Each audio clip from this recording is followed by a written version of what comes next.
Hello everyone, welcome to the Toppers Talk series with Career Launcher Baroda.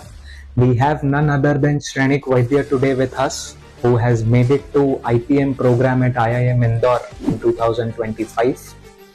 First of all, Shrenik, how is the feeling? Sir, this is the greatest feeling ever. I've been preparing for this moment for the past 3 years now, and this has been a dream come true. I've always hoped to get into such a prestigious institution, and the feeling of actually getting there is unreal. He is getting there, and how? All India rank 12, all Gujarat rank 1, and mind you, these are overall ranks, not category ranks. संस्कार नगरी वडोदरा से निकला है गुजरात का topper. If you want to get into an IIM right after 12th, or maybe want to prepare for entrances of liberal arts, mass comm, law and more, Career Launcher Baroda is unarguably your best choice. So Shrenik, first of all, please discuss what actually inspired you to chase down this target of getting into IIM Indore, where it all started. Right, sir. So I come from a family of doctors, and commerce is something that wasn't known to me until 6th or 7th grade. I explored the fields of finance and entrepreneurship later on, and it is then that I decided that I wanted to perhaps pursue something in this field itself. It is actually Career Launcher itself which counseled me, told me about the IPM program, and it is then that I decided this is G1 for me, and I decided to pursue it and getting into the college. For me, the main motivation was to get, let's assume there's only one seat in the college, and I wanted that seat to be mine. And my whole preparation was based on that fact itself. I wanted to get there, and I believe that the burning desire and the efforts bore fruit, sir. Bang on. I mean, such an attitude, I'm sure juniors can draw inspiration from. A lot of kids who are now preparing for, let's say, IPMAT 26 or 27 do have this mainstream question as to how did you manage this along with boards? Right, sir. So I got 97% in my class 12 boards.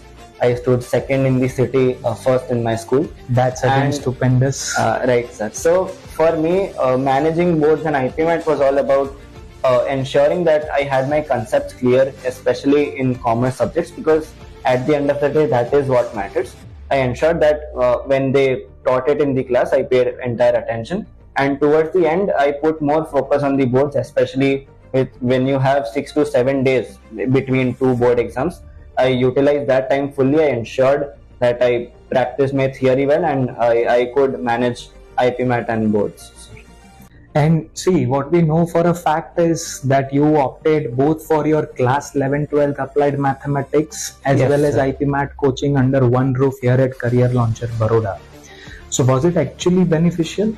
Yes, sir. Because when I some of these chapters in applied maths, they were common with what was being asked in the IPMAT itself. So what I liked was, since it was the IPMAT oriented study there, they also taught concepts of, say, they've taken a topic, say, matrices, determinants of applied maths. What they did was not just made me clear about the applied maths topics, but they would also bring in some fact about, or some concept that would help me in the IPMAT itself. And I believe that the fact that I was studying applied maths and IPMAT under one roof, that is something which helped me overall in the applied maths as well, and linked it to IPMAT itself. Let's deep dive. The way you mentioned the approach during applied math class, along with the connection that made, whether in application or derivation, the way you studied concepts. How about mocks? What was your exact approach while appearing for, let's say, topic wise or full length mocks? I had in mocks, I had a pre-mock, during mock, and a post-mock strategy. The pre-mock, I had a routine that I've had for my mocks. What I did was I maintained a notebook of sorts in which I wrote down the mistakes that I'd made in earlier mocks. I would go through all of them before attempting the new mock. Also, I would meditate for, say, 5 to 10 minutes. I would sit there, and my father, he had called up the carpenter, and he had made us a partition which is similar to what we have in the actual exam. So I had the full IPMAT exam experience itself, and I would sit there. I would sit there for 5 to 10 minutes, imagine as if this were the actual exam, and then start with the mock. So this was the pre-mock routine. During the mock, I focus on the question selection itself, because that is what the career launcher faculty had taught us. The ABC approach, abhi karo, baad mein karo, chhod do. And that is what I followed in the mocks, and the question selection was what I focused on rather than getting stuck on a particular question. And this was during the mock, and immediately after the mock I would have my post mock routine. So in the post mock routine, what I did was, after the mock was over, I analyzed the entire mock thoroughly. I ensured that I noted the areas where I was weak, the silly errors that I'd made, and I would write it down in the notebook. Say I had gone for the third option, but in the analysis I found that I had actually clicked the fourth option, which is a common error that people could make, and I would write it all down. And again, going back to the pre-mock routine, before the first mock, before the mock, I would analyze all the writings that I had done, and hence go ahead with the mock. So this was a cycle that I'd follow, and this helped me go from mock to mock and improve, not necessarily score wise, but mentality wise and preparation wise. As I went from one mock to the other, I could always see some small improvement, and I ensured that I did not make the mistakes that I had made in earlier mocks. That was the mock strategy. Great. I mean, see, this re-emphasizes the fact that you appear for mocks not just to see your score, the absolute score, but analyze, do some smart work in terms of your speed and accuracy, in terms of ensuring that you don't repeat the same mistakes. And well, look at the kind of attention to detail. He created a simulation for himself at home. So such kind of things, when you have put attention to, I'm very happy, and I appreciate the fact that you were very sincere about these things. Coming to the next, any fond memory, whether with admin or other staff, faculty, anything that you want to share on a lighter note? I do not recall a rather fond memory, but I do recall a turning point in my journey, and that is, I believe, more important. I was sitting here in the library itself. We had studied percentages in the classes, and I thought, let's go through tips and tricks on YouTube of the percentages chapter. And it is then that I watched some bank PO videos, not something that would actually help me in the IPMAT exam, but I was like, these people are doing it so quickly, I could possibly do this too. And this went on for a couple of chapters in the very beginning. One day, Nikun sir, he came in the library. He was just seeing what people are doing, and he saw me watching bank PO videos, and he lashed out then and there. He was like, why are you watching bank PO videos? Aren't you aiming for IPMAT? And he then taught me the importance of actually learning the concepts rather than just going through shortcut and tips and tricks, which wouldn't help in the actual exam. And I believe that was the turning point where I realized, okay, I've got to concentrate on the concepts rather than going for shortcuts and tricks. And it is then that my approach to the entire IPMAT preparation, I believe, changed, and hence I see it as a turning point of sorts. And I'm really grateful to Nikun sir for coming in there that day, because this wouldn't have been possible if he hadn't been there that day. Well, कभी-कभी डांट लगती है, right? Part and parcel of the game, I would say. Any suggestion for juniors? I do believe there are 3 points that every junior or IPMAT aspirant must consider. The first one is consistent hard work. This seems like a cliche, but there is no denying the amount of hard work that this exam would take.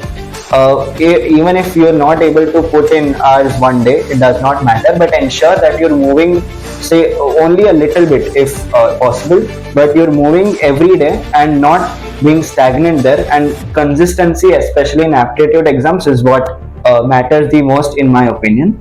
Secondly, in especially quantitative ability, the QA and the SS section, accuracy is something that you've got to cultivate from the day one. And when you're either solving or, say, going through solutions, always ensure that you're trying to get 100% accuracy and not just treating silly mistakes as just another mistake. Treat it as an actual mistake and see that you're focusing on the accuracy from the word go. Also, try practicing under time pressure, because everybody could solve a sum in the class, but very few would be able to solve it in the exam under the time pressure where you're watching the clock ticking away. And thirdly would be to focus on verbal. Do not write it off as something, even if you're say fluent in English, do not think that you're good at verbal. It only comes with practice, and that is a very organic process in my opinion. You've got to go at it from the first day itself. You cannot ignore it and keep it for the end. And that would be the 3 tips: daily effort, ensuring that you're focusing on accuracy with time pressure, and ensuring that you're practicing VA on a daily basis. Great. I mean, very well said, right? At times, I'm not generalizing, but people exaggerate. There is higher math, there is this, that. Honestly speaking, if you put attention to detail, you'll realize a lot of concepts which actually appear in books, or let's say so-called reference materials.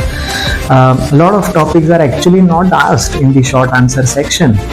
And at the same time, the way he said, right, if you are not from math background, IPMAT is not for you, is not the output or the conclusion here, right? If you put in balanced effort in every section, you can very well get there. English as a section does have, let's say, 50% of the weightage of the actual exam itself, right, wherein you have to go through a lot of content, including grammar, vocabulary, reading comprehension, and more, right? So that's about it. Thank you for joining in today. Thank you, sir. Thank you. And last but not the least, can you share your score in a bifurcated manner? I mean, section wise, Sure, if possible. I had a 247 out of 360 in my IPMAT 2025. I scored a 36 in my short answer section, 55 in the QA section, and a 156 in the verbal ability section. Clearing all section perhaps. I mean, that is again, stupendous section-wise score as well. The way we discussed, English actually took you way ahead of the cutoffs Yes, itself. So that's about it. Thank you for joining.